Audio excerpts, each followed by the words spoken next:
Welcome back. Before the break, we talked about adverse drug events, or ADEs, and some general tips on how you can keep yourself out of the ER or the hospital. But if you take medications for diabetes, an anticoagulant, or an opioid, you need to pay special attention. These three types of drugs are responsible for the most ADEs among older Americans. Angie Woodmansey, a pharmacist with Mountain Pacific, is still with us to talk about these medications. Welcome back again, Ange. Thanks, Lisa. Thank you. So let's start with diabetes medications. What diabetes medications typically cause the most adverse drug events? Well, there are typically two categories of drugs that cause the most adverse events in diabetes meds. The first would be insulins. Insulins work by lowering your blood sugar, and of course that's why a diabetic would take them, but unfortunately sometimes it can lower it too much, and then you can get hypoglycemia or low blood sugar, and that can lead to some serious complications. The next category of drug would be oral diabetic pills called sulfonylureas. These work differently. They work by stimulating your pancreas to release insulin, but because insulin's involved, you're again at risk for hypoglycemic symptoms. And common sulfonylureas would include such things as the glyburide or glipizides, glimepirides. Those are the more common ones. Okay, thank you. So let's talk about the signs and symptoms of hypoglycemia. Sure. Typically with hypoglycemia, it starts out with some early symptoms, and those can be you feel shaky, clammy, have a headache, feel hungry, and then they can progress into more severe symptoms where you might start feeling weak, you might not be coordinated with your walking, you can have confusion, slurred speech, and blurred vision, and that is of course much more serious. And it's interesting to note that half of hypoglycemia incidents happen at night, and those are called that's called nocturnal hypoglycemia. And so if you are a diabetic who takes insulins or sulfonylureas and you wake up in the night and your sheets are wet because you've been sweating, you have a headache, you should be aware that that could be a sign that you are having hypoglycemia and that you would need to seek treatment. So it's quite important, to know that what the signs and symptoms are, and then can you talk about how it is dangerous? Absolutely, yes. It can certainly proceed even from those symptoms I just described, even to more severe symptoms. You can start having palpitations and arrhythmias. You could stumble and fall and have a major accident. You can have severe nerve damage or lifelong brain damage as a result of this. It could lead to a coma and worst case scenario, death. So it's very serious. So it's important to know how to prevent this or how to actually treat it if it happens. What does somebody do?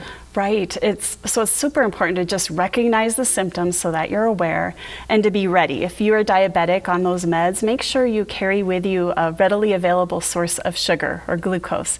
It can be in the form of glucose tablets, which a lot of diabetics carry, or it can just be carrying around a little, a snack, a sugary snack, a banana, even some apple juice or something that you can take if you start to feel those symptoms. But if you progress to the more severe symptoms, you may not be able to help yourself because you're confused. And so it's important that the people around you are aware of hypoglycemia symptoms so that they can help you and that they can call the ambulance if needed. So can folks do something to help prevent these types of ADEs if they're taking a diabetic medication? Well, I think just again, education is so important. The one thing to really keep in mind is to pay attention to certain situations that could cause your blood glucose to lower even further. That would be if you've had a recent change in your diet, or you forgot to eat dinner that day, or you went on a hike up Mount Helena or something, and had more exercise that day. Sure. You would want to factor all of those variables in. Even having an infection or a fever can increase your risk, or drinking alcohol that day can increase your risk for hypoglycemia as well. So you'd want to recognize situations. You'd want to make sure that you are taking all your diabetes medications exactly as prescribed. It can be complicated, especially with insulins and knowing how much to inject and when. So you'd want to be educated. You want to make sure that you monitor your blood sugar frequently as your doctor has prescribed so that you can see if there's any trends where your blood sugar is starting to drop.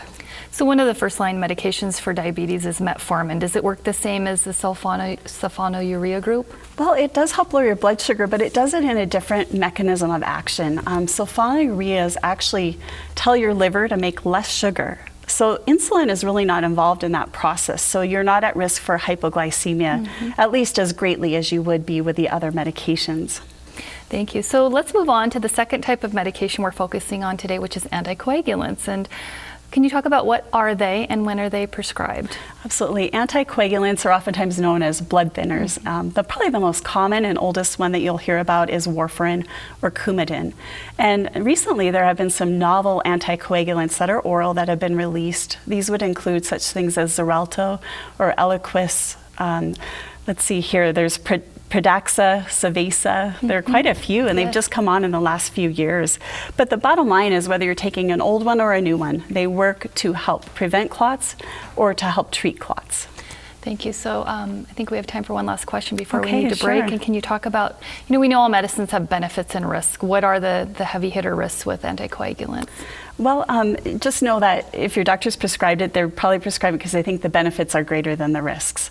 The risks, though, would be if you take too high of a dose, you would have a greater risk for bleeding. So you'd want to watch for nosebleeds or excessive bruising. Another risk is if you take too low of a dose, you could increase your likelihood for a blood clot, which could lead to a serious medical emergency. All right, thank you. So I think we're going to pause here for a quick break, and then we'll be back in just a few minutes to answer some more questions. Wonderful, thank you. Thanks for staying with us. We'll be back right after these messages.